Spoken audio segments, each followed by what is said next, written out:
think that the legal changes in Virginia and Maryland would have had a large negative impact on the Johnson family, assuming they stayed in the region.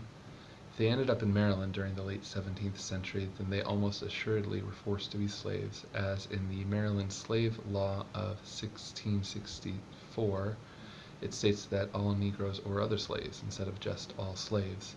This seems to mean that regardless of the fact that the Johnsons were free men, they were seen as slaves in the eyes of the law.